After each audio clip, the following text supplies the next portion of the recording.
Have you ever thought about what happened to the Death Eaters after Voldemort's downfall? What if some of them found ways to escape justice, while others faced fates worse than death? In today's video, you will find out the shocking truth about how the Dark Lord's most loyal followers were punished. Long before the Death Eaters terrorized the wizarding world, a young Tom Riddle gathered a group of like-minded Slytherins.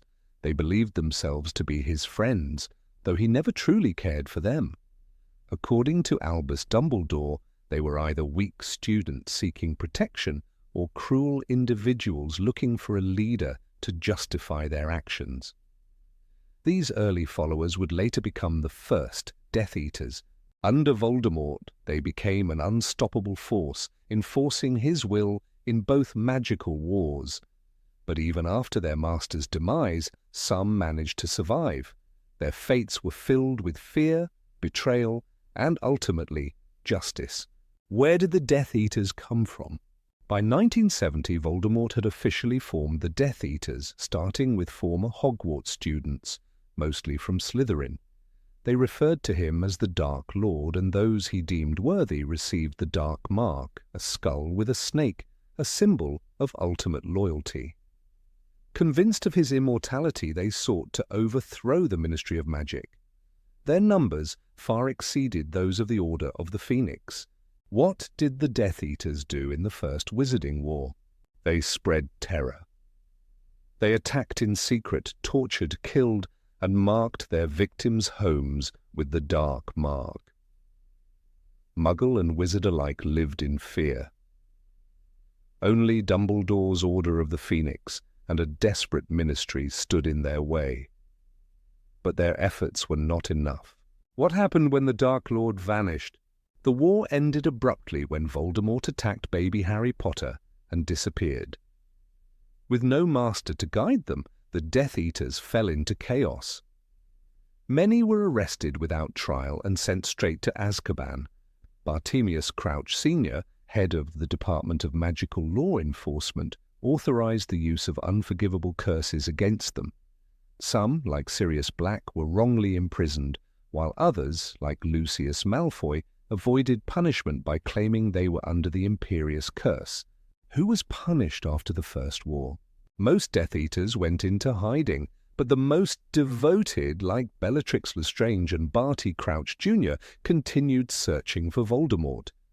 In a desperate attempt to find him, they tortured the Aurors Frank and Alice Longbottom into insanity.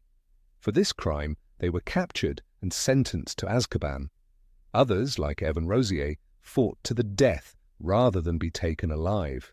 How did the Death Eaters return? On June 24, 1995, Voldemort regained his body with the help of Peter Pettigrew. He summoned his followers, though some, like Igor Karkaroff, were too afraid to return. Even Severus Snape hesitated, returning only under Dumbledore's orders. The Ministry, led by Cornelius Fudge, refused to believe Voldemort was back. The Death Eaters used this to their advantage, working in the shadows to rebuild their power. They allied with Dementors and Giants, strengthening their ranks. In 1996, a mass prison break from Azkaban released many of their captured members. The Order of the Phoenix, however, also regrouped. In a battle at the Department of Mysteries, 11 of 12 Death Eaters were captured, but not before one of them, Bellatrix Lestrange, killed Sirius Black. The war had begun. How did the Death Eaters seize power? Though their exposure weakened them, the Death Eaters were relentless. They resumed their reign of terror, targeting key figures like Wandmaker Ollivander and Amelia Bones, head of magical law enforcement. Their objectives were clear: kill Dumbledore, capture Harry Potter, and take over the Ministry. On August 1, 1997, they stormed the Ministry, killing Minister Rufus Scrimgeour. Under their control, the Ministry granted them full amnesty. Voldemort now ruled the wizarding world from the shadows. How did the Death Eaters fall? The final battle took place at Hogwarts. As Harry and his friends destroyed the remaining Horcruxes, Voldemort became vulnerable. Harry, realizing he himself was a Horcrux, willingly faced Voldemort's killing curse, but he survived. Meanwhile, Neville Longbottom beheaded Voldemort's last Horcrux, the snake Nagini. The Dark Lord, weakened and alone, was finally defeated. What happened to the Death Eaters after Voldemort's death? With Voldemort gone, the dark marks on their arms faded into scars. Many fled, but justice found them. Some, like Barty Crouch Jr., were already beyond saving. He had lost his mind to a Dementor's kiss. Igor Karkaroff, who had betrayed his comrades, was hunted down and killed. Others, like Bellatrix Lestrange, fell in battle. Molly Weasley personally ended her reign of terror. Not all faced death. The Malfoys were spared for their betrayal of Voldemort in the final battle. Lucius gave up his former allies while Draco distanced himself from his family's past. But most were not so lucky. Those captured were sentenced to life in Azkaban. Without Dementors, imprisonment was less of a nightmare, but still a fate few would wish upon themselves.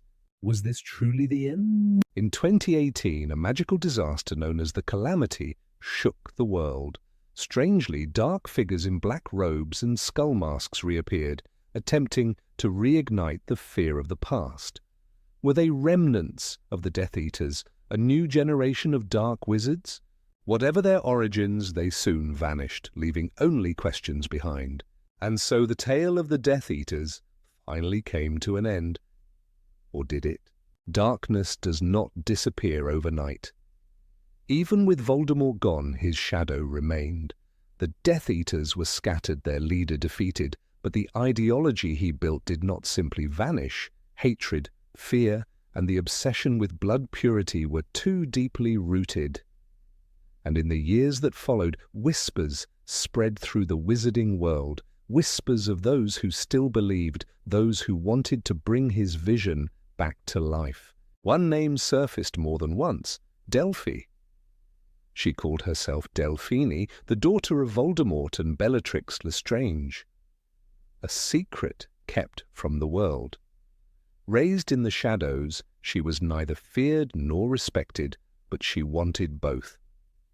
She believed in her father's destiny, convinced that his death was a mistake that had to be corrected. "The world belongs to those strong enough to take it," she said, echoing the same words her father once used to lure his followers. Delphi was dangerous because she was smart. She knew she could not rebuild Voldemort's empire alone. She needed others. Some former Death Eaters were in Azkaban, others had renounced their past. But there were still those who remained in the dark corners of the wizarding world, waiting. She found them. Not in the grand halls of power, but in the shadows, bitter wizards, lost souls, those who felt the world had taken something from them. Her plan was bold. She didn't seek to build an army. She sought to rewrite time itself. If Voldemort never fell, if Harry Potter never won, then the world would belong to the Dark Lord once more. Using stolen time-turners, she tried to undo history. She nearly succeeded. "The Dark Lord will return," she whispered before her capture, her words filled with the chilling certainty of a prophecy. But in the end, even she was caught, her plans shattered. But Delphi wasn't the only one. Others moved in the shadows. They did not seek to bring back Voldemort himself, but wanted to revive his vision.